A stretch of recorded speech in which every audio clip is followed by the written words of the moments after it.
homework is to memorize this and write it 15 times.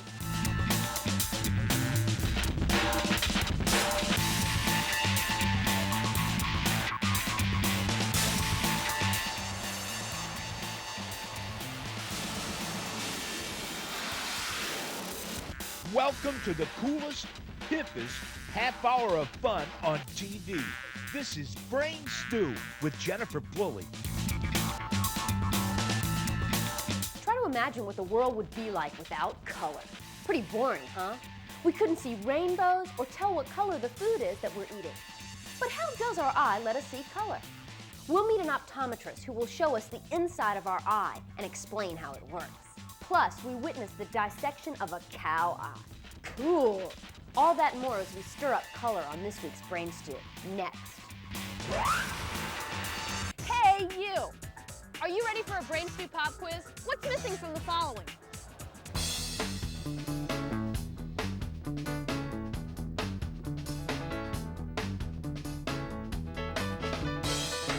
Color is. Our world is surrounded by color. Just look around me. No, wait. Look around you. Color is everywhere. What a boring place it would be without any color. I mean, I can't even imagine my world without a box of crayons. I mean, where would I be? I'd be lost. Speaking of crayons, I have here my box of 64. You know why these are so cool? Because they've got the built-in sharpener. All right, so I'm so cool with my box of 64. But did you know that there are really only 3 primary colors? What are the primary colors? Good question. The 3 primary colors are blue, yellow, and red. Why are red, yellow, and blue called primary colors? Because any color can be made by mixing those colors together.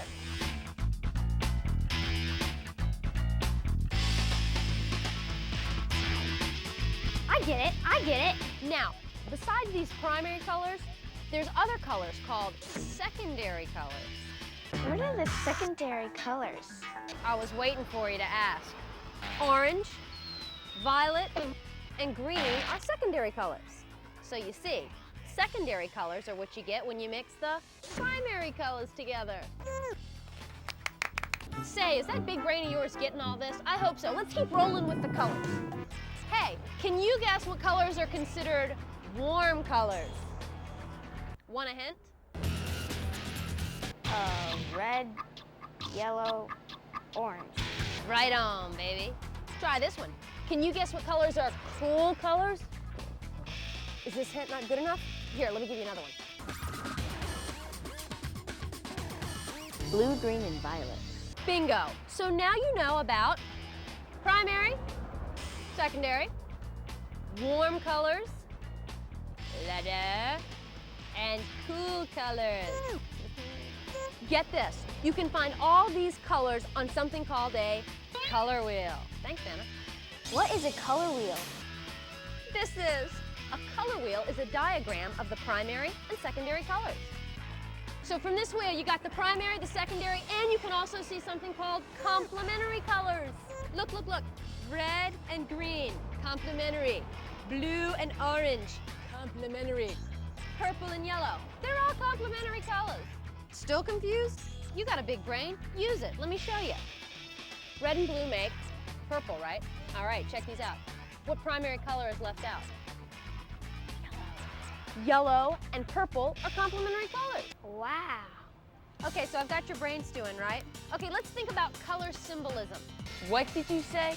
Color symbolism, or how colors are used to tell us things, like a stoplight. Why are stoplights red, yellow, and green? Because red means stop, green means go, and yellow means to slow down. Oh, you're so smart. All these cars, they know what to do at a stoplight because of color. Say, why do you think school buses are yellow? I don't know. So people can see them better. Oh, you are on a roll. Can you give me another example of color symbolism? I know. Remember the green eggs and ham? Sam hated green eggs and ham. You are so right. Look here. He hates green eggs and ham because color, it can ruin your appetite. The thought of green eggs and ham made Sam I Am sick. Whoa! No thanks. I will not eat green eggs and ham. Okay, so have you gotten it all? Primary, secondary, complementary, the color wheel, color symbolism. Color, it's everywhere. But where does color come from? Color depends on two things. One, how our brain interprets light, and how our eye works. How does the eye work? Well, this is the model of our eye here. Light comes through the cornea, which is the clear covering over the colored portion of our eye. Then light keeps coming through the pupil, through the lens, through the vitreous humor, and hits the back of the eye here. How do we see color? Back in the back of the retina, we have 3 photopigments. We have red, green, and blue photopigments. And stimulation of those different pigments in different combinations creates all the millions of colors that we see. And if we want to see a color, say we're looking at this yellow banana here, light's coming through our pupil and hitting the back of the retina. And this banana is absorbing all the colors of the light spectrum except yellow. So the yellow reflects back to your eyes and you see a yellow banana.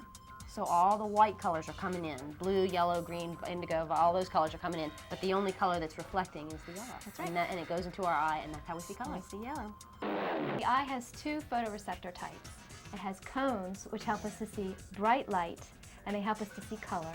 And they are located right here in the back of the eye, right smack dab in the center behind our pupil. And then we have rods, which help us to see dim light and black and white. And they are located out toward the edges of our eyes out here.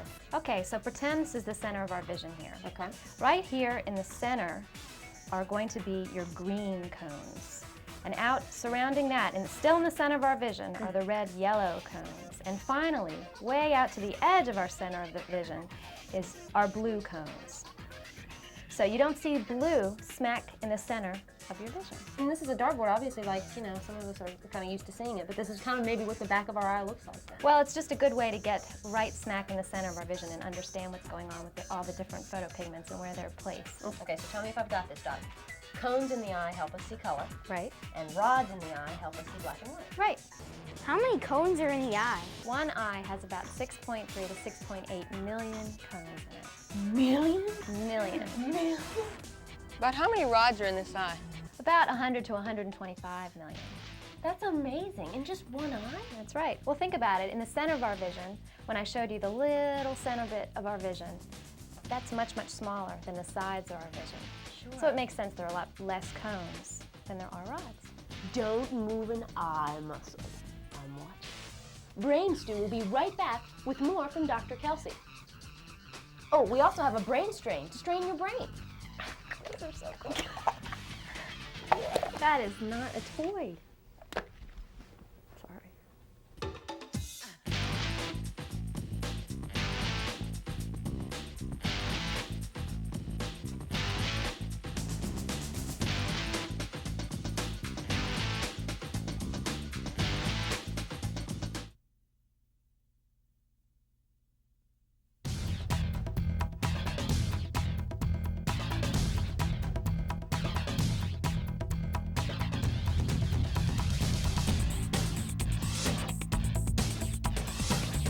My grandma's colorblind. What does it mean to be colorblind?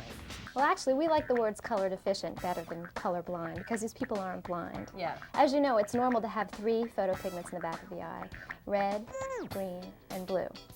Well, color deficient people usually have 2 of the 3 photopigments, and they're missing 1. So it's difficult for them to interpret colors. About 1 in 9 people has some sort of color perceptual problem. What would make it difficult for, you know, if you're colorblind or color deficient? What are some problems you might have? Well, try being asked to push the red button. Uh-huh. You and I can do that because we have all the normal photopigments in the back of the eye. Sure. But if you're colorblind and you don't have the red photopigment, which button do you choose?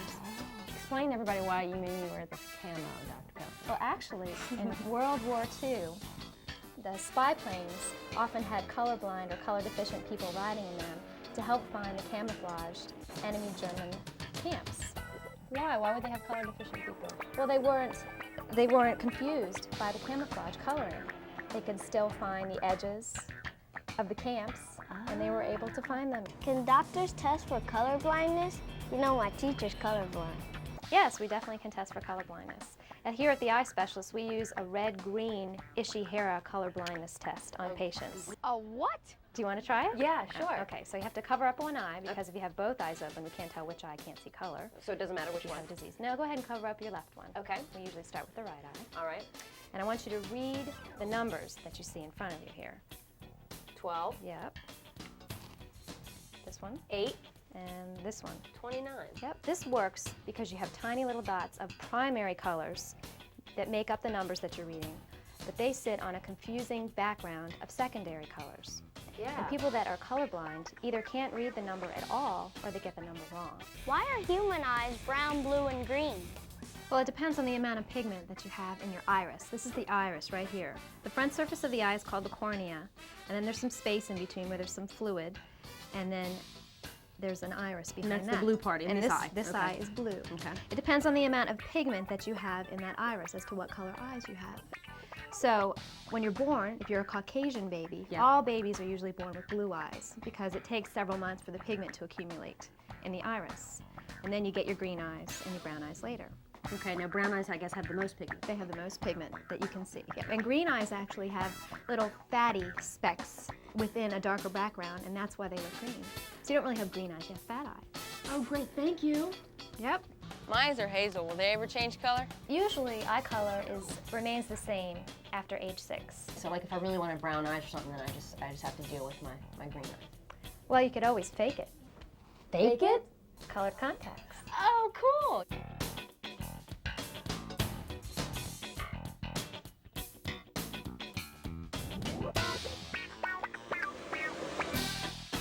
Thanks, Dr. Kelsey, for answering all our questions about color and how our eye works. I really appreciate it. You are very welcome, and do not forget about your eye exam next week. Thanks for reminding me. I'll be here. Color, color, and more color. Now we know how our eyeball works in order to see color. Amazing, isn't it?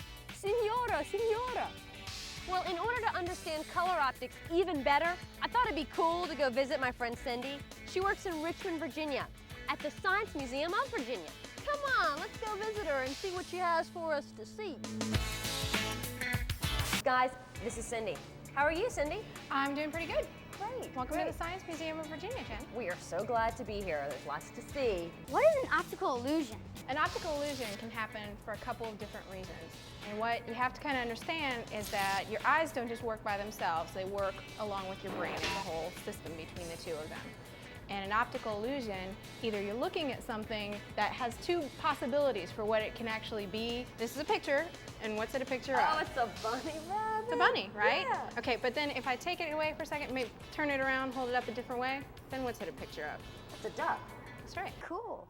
It's a duck. It's the same drawing picture, every yeah. time, but it's a drawing that has the possibility of being more than one thing. Or your brain is just making a wrong assumption about what it's looking at. If you look at this card and read what it says on it. Okay, rocks in the street. Okay, actually your brain just made a wrong assumption. It totally dropped a whole word out of what you just read. Rocks in the... Oh, there's two does in There's there. two does. See, I didn't see it the first Right. time. You saw it, your eyes saw it, but your brain dropped it because we just don't talk like that. That's not the way our language works. So, boom, it's as if you didn't even see it. Can I make an optical illusion? I can show you how to make a couple real simple ones. Okay, I've got a ruler and a marker, and I'm just gonna make two lines that are the same length, and I wanna make sure they're the same length. So I'm gonna use a ruler. And a measure them, all right. Okay, I'm gonna make them just the whole length of the ruler. So 12 inches or a foot. Yeah.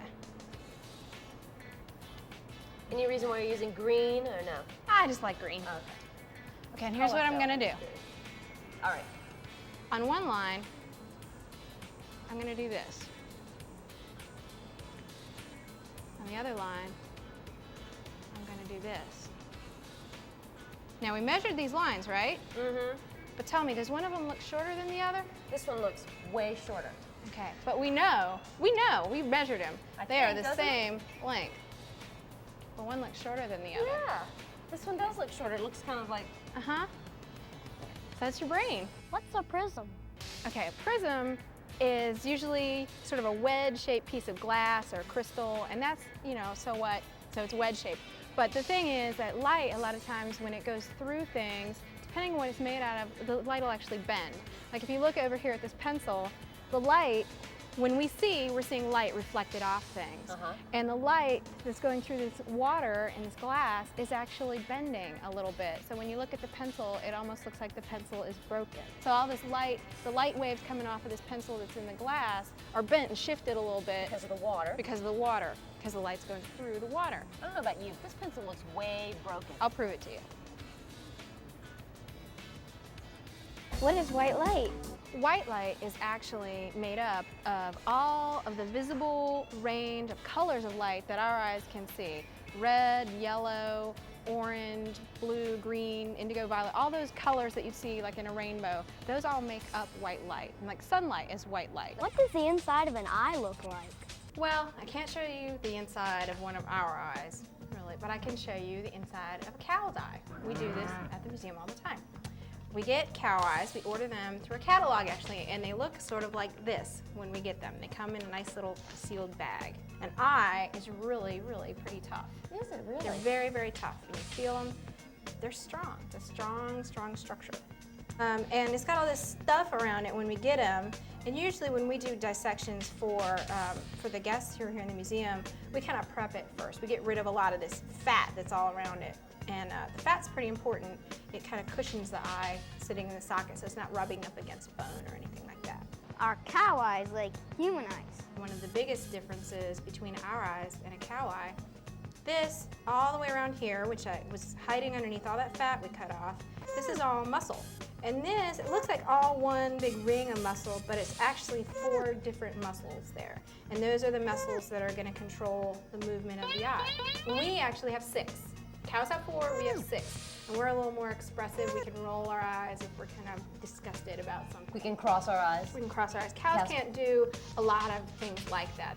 Here we go. We're going to go inside the eye. Now, is it going to squirt out anything? Not going to squirt out, I'll bet, but everybody thinks they will. Okay. They always think they will, but they don't. Okay, you guys ready? Yeah. Okay. Finger inside the eye.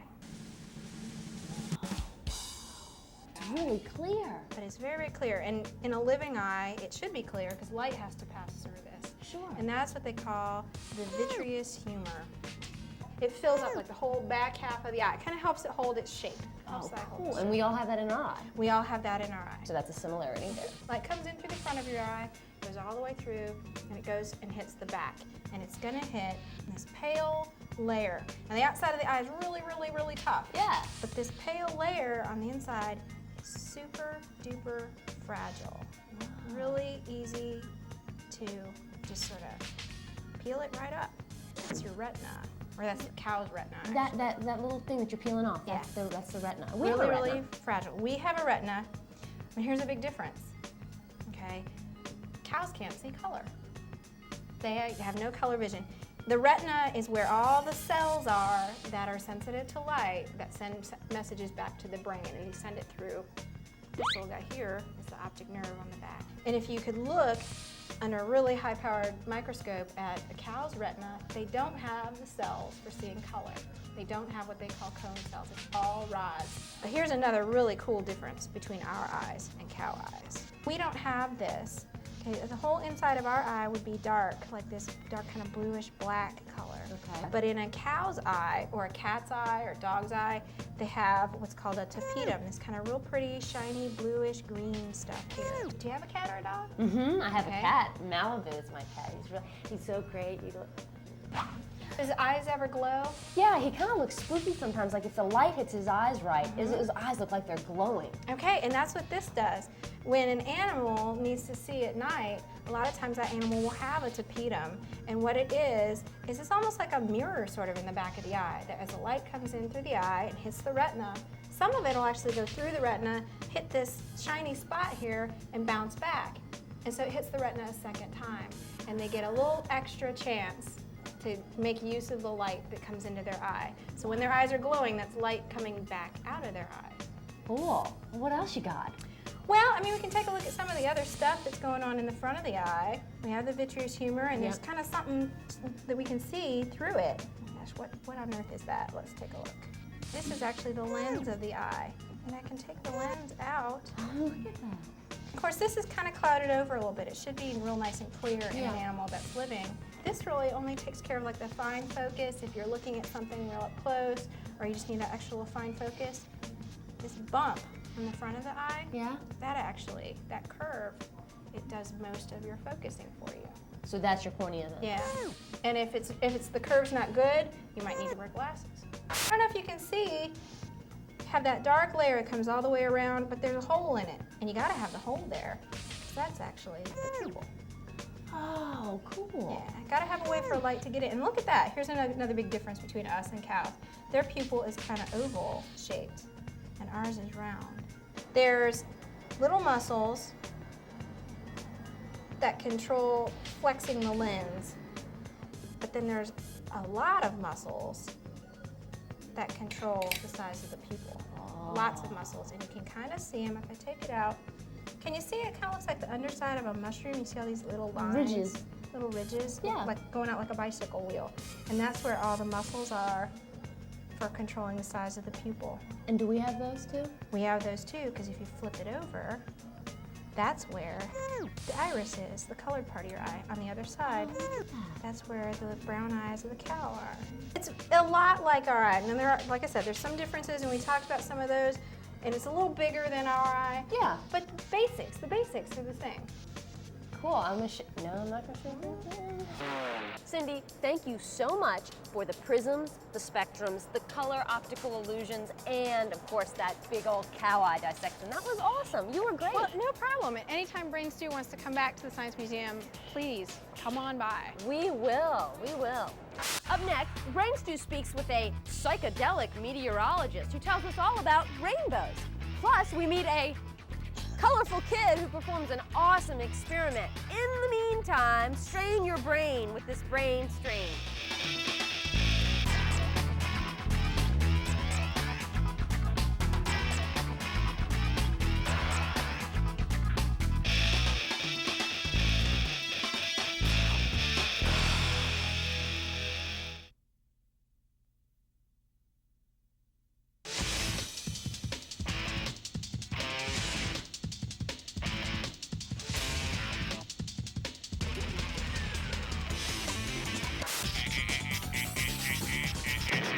What happens when our eyes get tired?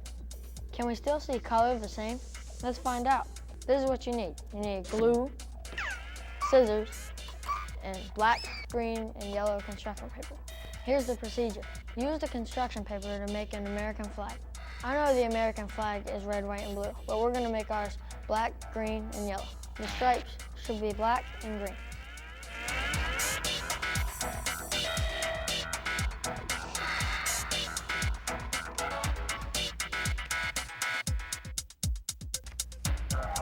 Glue the black stripes on the green piece of construction paper.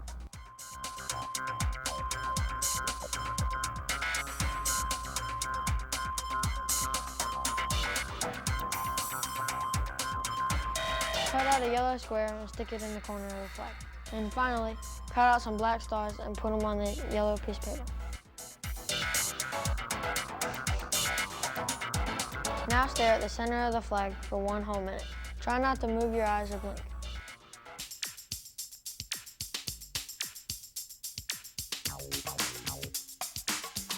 After you stare for a minute, look at a white wall and blink a few times.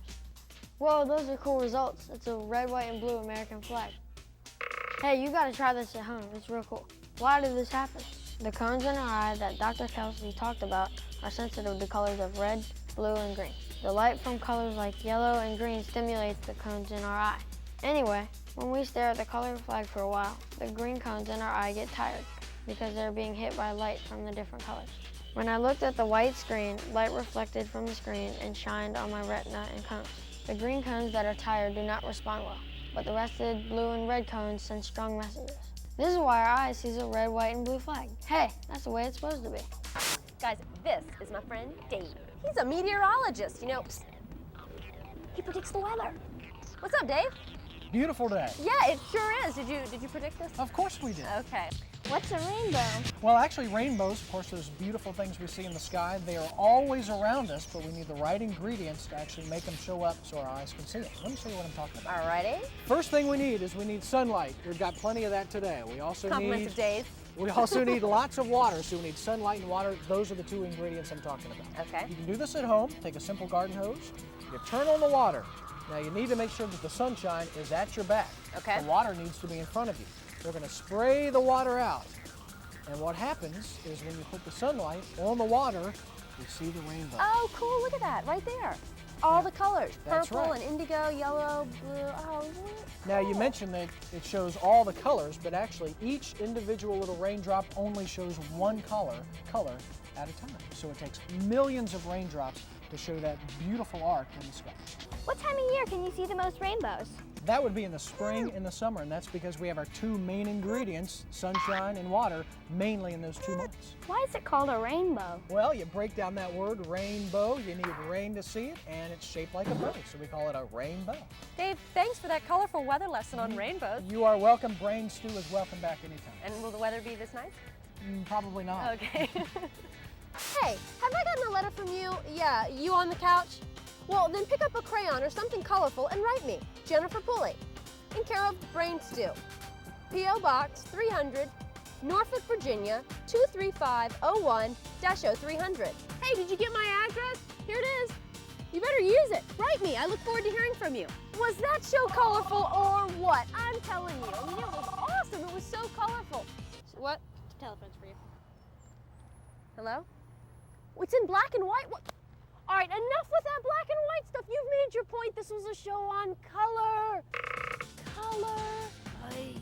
Until next week, keep that big brain of yours stewing, because you never know what you might learn.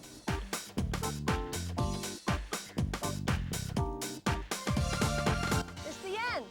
The end. Go away. The end. Bye.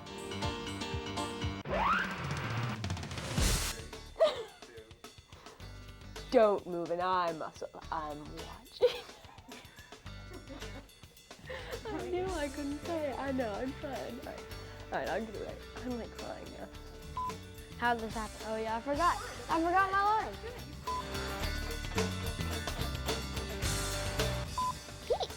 He hated raining. I don't know. I always rain. Tim hated green.